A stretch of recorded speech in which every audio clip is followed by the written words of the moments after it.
So, you guys are 8-2-0 right now in your last 10. What seems to be firing well for the Manitoba Moose? Yeah, that's I hadn't even thought of that.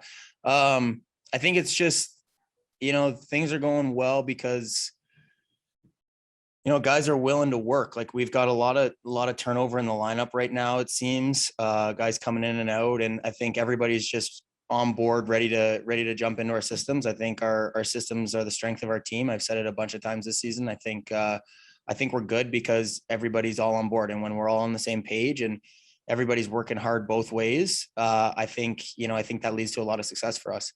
And I think another thing, like I said, hadn't even realized we're 8-2 in our last 10. I think we do a really good job of just like looking at the two or one or two, maybe three games at hand, and just kind of, take care of what we can in the moment, and then deal with that, forget about it, and move on to the next one.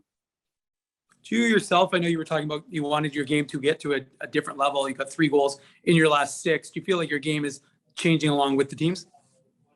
Yeah, I think, one thing I wanted to really focus on after the first few games was bringing pucks to those hard areas. I think, I've had some success, around the crease and kind of finding those second chance opportunities. Something I want to try and do more of is, implement, some more open ice speed to my game. I think I've had a couple chances in the last couple of games to really build up some speed, but I think if I want to see some more success, that's something that I can do to make those steps for sure. Thanks, Jeff. Yeah, thanks, Dave. We'll go next to Jacob Stoller. Hey, Jeff, how's it going? Good. How you doing, Jacob? Good. Thanks. Thanks for taking the time to speak to us. I just wanted to ask you about something you spoke about earlier in the year about, you focusing on a high volume of chances. And, even when you weren't scoring, you're kind of, staying in the process and whatnot. Your guys' team as a whole, consistently generate a lot of chances. Is that just a matter of like a mindset thing, or do you think that it's just you guys have been doing the right thing, or is taking more shots something you guys are focusing on than maybe before? Yeah, I don't know if I don't think necessarily we're going in saying we're going to put everything we can on net. Right. But I think, a lot of the good stuff that comes out of our game comes from, having guys above the puck, back checking, forcing turnovers, and then attacking right away. Something we really focus on is beating guys up ice on the back check. And a lot of times that leads right into our offense. So yeah, I think we've been doing a good job of getting a lot of pucks on net this year. And I think that's something that just in the back of our heads, we're always kind of focusing on without really saying out front, shoot every puck. I think it's just a byproduct of our system and how hard we work.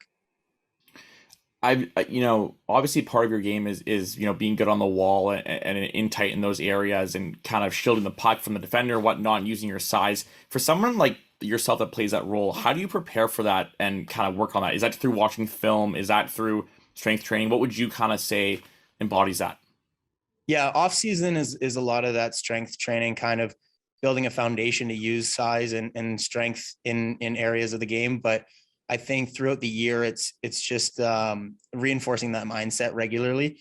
It can be a bit of a physical toll, and it's easy. Like you can kind of get caught in lulls where you're just not going to those areas as much because it's just a little easier not to. So I find myself kind of having to just always stay on top of it, reinforcing the fact that like I want to use my size, I want to be big, I want to get to hard areas, I want to like create chances out of that. And I find like early in the game, if I get a couple opportunities to do it, it gives me an opportunity to build momentum throughout the game. So I think it's just a combination of film, staying in the gym with the guys here, and then just kind of always reinforcing that topic.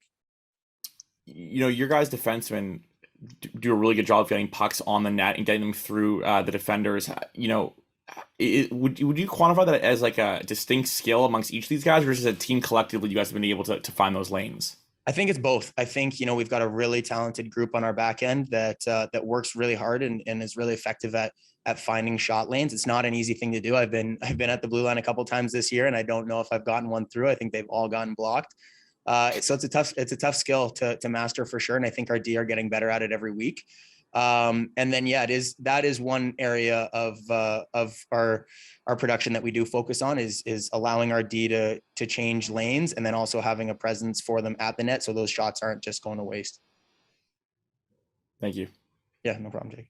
And we'll finish up with Austin Siragusa. Thanks, Finker. Jeff, going up against Chicago to start off a 3-3 on Thursday. I mean, you guys know how they play, top of the Central Division. Just what are you expecting in that game on Thursday? Yeah, they're fast. They capitalize on their chances. They're a great hockey team with a lot of skill. I think we're going to have to be just as fast. We're going to have to work, as hard as we have this season. And I think it's going to be about managing scoring opportunities for sure. As much as we can limit them, we're going to try to do that. And I think for us, it's going to be, like I said before, being hard on that back check and kind of creating some opportunities out of turnovers and quick strikes. Thanks. Awesome. Thanks, Goose. And I guess we'll go back to Dave Minukian. No, I was going to ask, how do you get up for an 11 o'clock in the morning game? Is that a little different than the standard 7 o'clock or even a 2 in the afternoon? Yeah. You know what? I mean, I look at this 11 o'clock game. It's a school game. There's going to be a bunch of kids there, excited to not be in class. So I think once we get out there, also Chicago's a fun place to play. They put on a big show. They put on a big production. I think with all the kids in the building and a couple of days off here for us, and just to kick off a 3-3, I think there's going to be a lot of juice. I think it'll be fine. I think playing in front of a crowd like that in a rink that puts on a show like that, I think it'll be a lot of fun, and we won't have to work too hard to get up to play that one.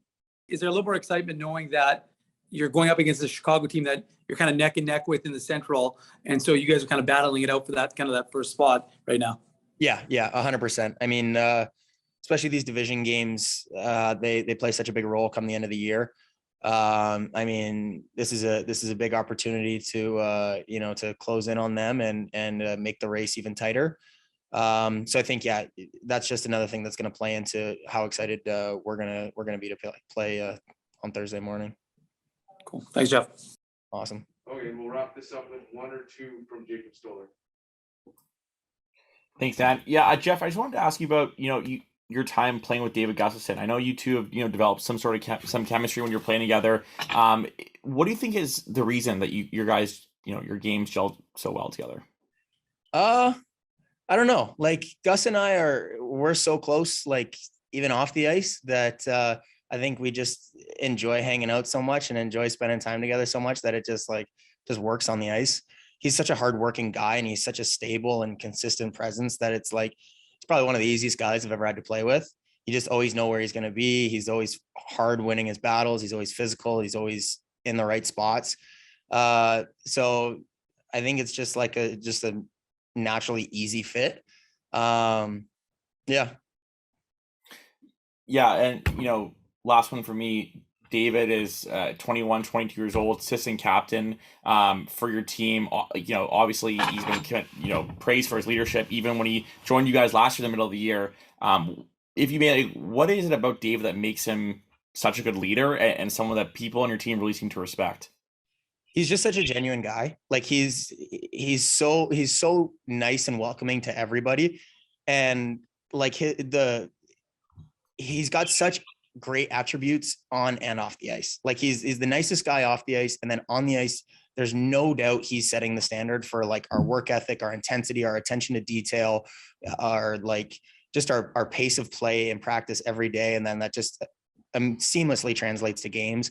Like the guy is setting the standard everywhere across the bar for us, and he's just such a great kid. And for him to carry himself like that at 21 years old, like it's very cool. I'm 25 years old, and I'm looking at this guy and as a role model in the locker room, like in the rink. He's just an awesome kid.